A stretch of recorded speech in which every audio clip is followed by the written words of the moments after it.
பிறப்புகளுக்கும் வணக்கமும் உயிரினும் மேலான உடன்பிறப்புகளுக்கும் வணக்கமும் வாழ்த்தும் குவிக்கின்றேன். புத்தாண்டு வாழ்த்துரைக்க வருக என்று தொலைக்காட்சி நிலையத்தார் தூது விடுத்தார்.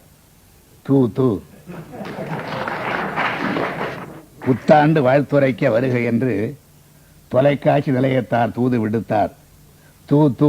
இவன் எதற்கு என்ற காலம் மாறி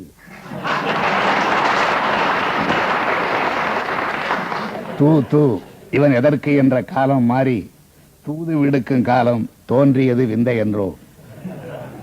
இங்கிருக்கும் கவிஞர்களின் அரங்கிற்கு நான் தலைவனாம். வேடிக்கை, நல்ல வேடிக்கை. இலக்கணம் எனும் தாய்ப்பால் அருந்தாமல் பசி எடுத்த போதெல்லாம் புது கவிதை புட்டிப்பால் குடித்திடும் குழந்தை நான். இலக்கணம் எனும் தாய்ப்பால் அருந்தாமல் பசி எடுத்த போதெல்லாம் புது கவிதை புட்டிப்பால் குடித்திடும் குழந்தை நான். என்னை அழைத்து கவியரங்க தலைமை ஏற்க செய்துள்ளார். ஏனென்று யோசித்து பார்த்தபோது நான் வைகாசி என் கவிதைக்கு என கேட்க மாட்டேன். வைகாசி என் கவிதைக்கு என கேட்க மாட்டேன். அதனாலே சித்திரைக்கு வாழ்த்து சொல்ல அழைத்துள்ளார்கள். கவியரங்கில் பங்கு நீ பெற்று அந்த சித்திரை பெண்ணுக்கு ஆசி கூறந்தார். கவியரங்கில் பங்கு நீ பெற்ற அந்த சித்திரை பெண்ணுக்கு ஆசி கூறந்தார். பங்குனி பெற்ற சித்திரை பெண்ணுக்கு ஆசி கூறந்தார். புரட்டாசி கூற மாட்டேன் என்பதாலே புரட்டு ஆசி கூற மாட்டேன் என்பதாலே துணிந்து அழைத்தார் போலும். நான் வரும்போது மார்கழியா தாவணியுடன் மார்கழியா தாவணியுடன் காற்றாலோ கையாலோ விலகாத தாவணியுடன் மார்கழியா தாவணியுடன் ஆவணி பெண்ணாள் மரபு வழி குடும்ப வங்கை என்னை பார்த்து ஆ நீயா என்று ஆனி.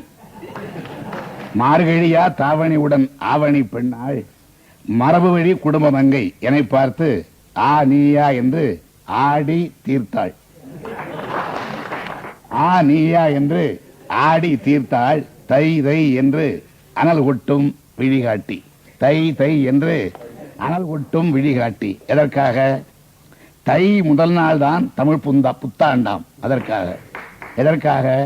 தை முதல் நாள் தான் தமிழ் புத்தாண்டாம். அதற்காக. உண்மைதான் எனினும் அவள் உருகாமல் இருப்பதற்கு நான் சொன்னேன், தமிழருக்கு ஓராண்டில் 2 புத்தாண்டு வருவதால் இரட்டிப்பு மகிழ்ச்சி தானே என்று.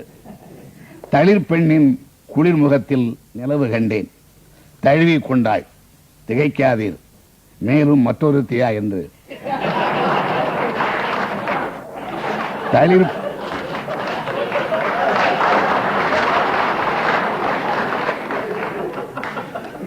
தளிர் பெண்ணின் குளிர்முகத்தில் நிலவு கண்டேன். தழுவி கொண்டாள். திகைக்காதீர், மேலும் மற்றொரு தியா என்று. மாதம்தான், மாதல்ல. புத்தாண்டு இவ்வாண்டு என்பதை புத்தாண்டு